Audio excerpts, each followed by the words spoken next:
Just when you think it couldn't get any worse, not only does it get worse, it keeps getting worse. It will not stop getting worse because that's just what it is now. There was a time Star Wars was a franchise of such amazement and wonder that, the people who loved it, loved it. The people who wanted to know about it, wanted to know about it. Now everybody just wants it to go away. The whole it's a galaxy far, far away. Nobody wants it to come back. Nobody. Nobody wants it to come back. But because they keep destroying it and because I have to keep letting you know, here we all are. We'll get into this one today, one time. Upcoming Star Wars film focused on Rey. Oh, that already sounds like a disaster. Will see her train a female apprentice destined to emerge as the future leader. Oh, what a shock. What a shock that that Rey is going to be training a female apprentice destined to emerge as the future leader. And I'm sure she's going to be the bestest ever, stronger than anybody else, with plenty promise. Because what they want you to know now, when it comes to Star Wars, is that if you have a penis, you cannot do anything right. That's it. You cannot do anything right. I have two things to go over it, so let me get into it now. A new plot synopsis has reportedly been revealed about the upcoming Star Wars film starring Daisy Ridley that was recently announced at Star Wars Celebration in April. There's some sort of stuff going on here. Oh, look, 3 women destined to ruin Star Wars. I ain't gonna go through all of that nonsense. I'm just going to get to the part that is relevant. Okay, so what I'm saying here, Kathleen Kennedy had to say is that what we're exploring is the evolution of the Jedi. We're going very far back. We're looking at the present, and now we're moving 15 years after the rise of Skywalker. Still one of the worst movies ever. Never even bothered to watch it. Kennedy went on to provide more details about Obaid Chinoy's film. Yes, a woman who has done documentaries, never done anything Star Wars or action related, but no, let's give her this film. Yeah, that's going to work out well. The First Order has fallen, the Jedi are in chaos. There's even a question of how many exist anymore. And Rey's building the new Jedi Order, well, that already destined to fail, based on the text that she was given and that Luke imparted on her. All right. She goes on, talking about whatever it is that to do and all this. And it took a lot of discussion before. Obviously, we've been developing stories in different spaces, and television has been a big focus of our attention right now. I'll get to that in a little bit. But there's still so much interest in what happens after Rise of Skywalker, so we are excited to be doing that now. Oh, great. That sounds so fun. Okay. She then go on. We've been talking a lot about going well into the past, and one of the things that really knitting this all together, obviously, are the Jedi. What happened with the Jedi over time? Much like history, how did the Jedi evolve? They were wiped out with Order 66. Then they gradually have been coming back. The question that we're going to ask with New Jedi Order and with Rey is, does the galaxy need them anymore? Do they want them back? Well, certainly not under you, sweetheart. Certainly not under you, because nobody thinks you're going, from what you've seen, everybody knows what you're going to do and how you're going to continue destroying this franchise, which is why I say again, I'm still recruiting for the Sith people. And keep in mind, we're going to be the good Sith, right? None of that red lightsaber evil crap. Yeah, we rolling with black lightsabers, some badass cloaks with some red patterns on it. Yeah, ain't playing that. Better stop this madness. All right, let me get back. So she goes over some of that crap that nobody cares about. Okay. This is the pattern we get to. This is the synopsis for the upcoming Rey movie. Well, this is this thing, right? Set roughly 15 years after Rey's victory over Palpatine, at the end of Star Wars: The Rise of Skywalker, the sequel delves into Rey's courageous endeavor to restore the Jedi Order. Nothing about that sounds courageous, but all right. Where she assumes the role of a mentor to two promising young students, a girl and a boy. Okay, here we go. A girl and a boy. And of course, they already said the girl is going to be fantastic. The boy is going to be nothing and probably going to go to the dark side or something, because that's what they're pushing, right? Let's go on. As her training progresses, it becomes evident that the girl possesses extraordinary abilities destined to emerge as the future leader. Yeah, because like I've stated before, once you have a penis, you cannot be any kind of amazing Jedi anymore. No, you cannot do that. Kathleen Kennedy made it very clear the Force is female, and that's what they're pushing, right? That's what they're doing. It should not come as a surprise that this film would also put the focus on female characters. Kathleen Kennedy announced back in 2015 that reshaping Lucasfilm with feminist ideology was one of her priorities and was being significantly aided with the purchase of the company by the Walt Disney Company. So yeah, Walt Disney bought it, basically told her, listen, go in there, push your feminist agenda, destroy Star Wars, and we got your back, Jack. Don't worry. Yeah, that's what she was doing.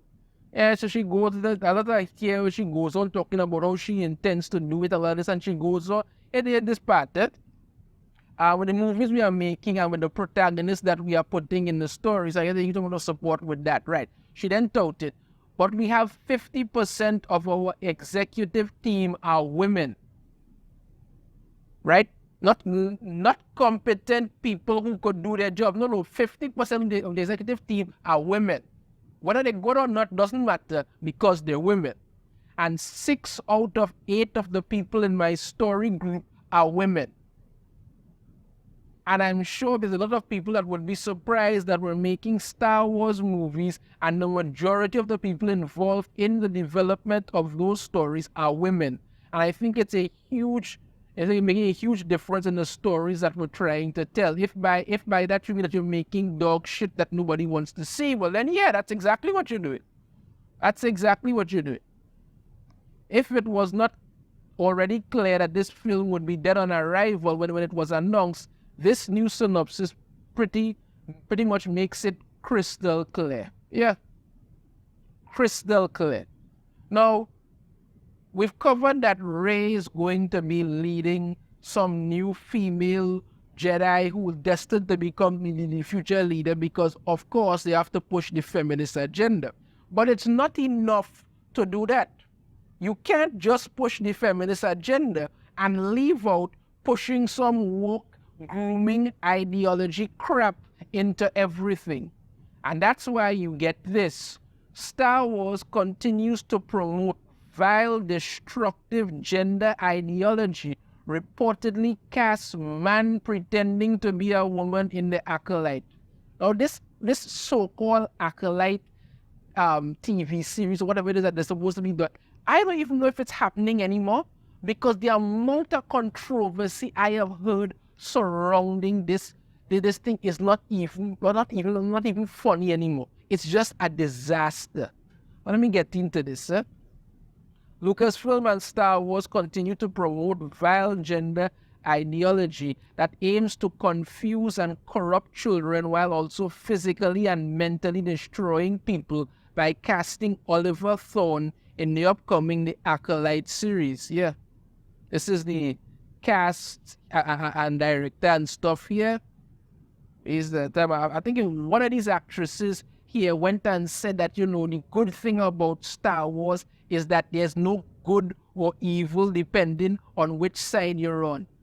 I mean, for God's sakes, the Empire were literal space Nazis. It don't get worse than that. But no, these are the kind of idiotic things people are talking about. This actress in red talking about how it's a more patriarchy. Look, I don't even bloody care. Eh?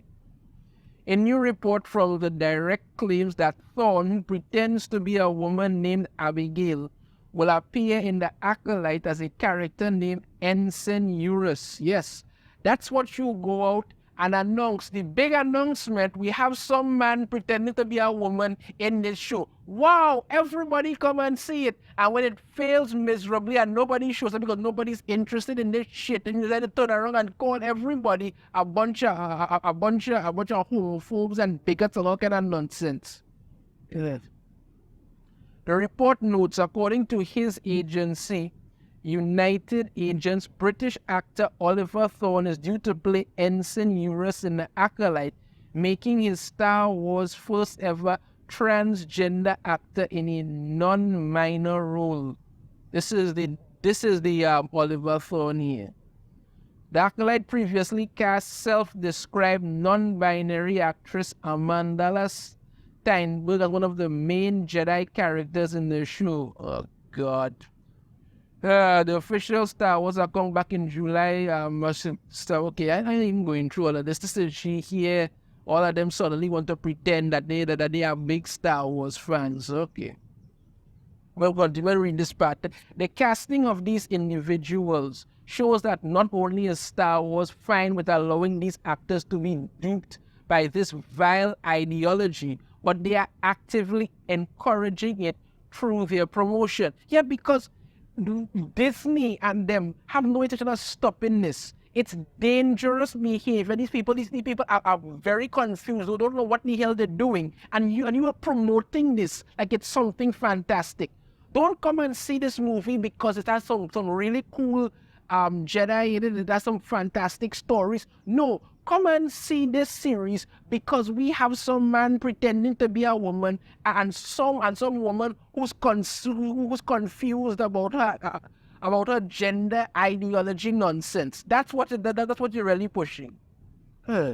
This is truly heinous, given this vile ideology rejects the significance of the sexed body and seeks cultural, medical, and legal validation of the person's self-defined identity, an approach called gender affirmation. You're male, you're female, but these people are so confused that they're not confused. They know exactly who they are, they just want to join whatever kind of sick movement this is, so they just keep pushing this.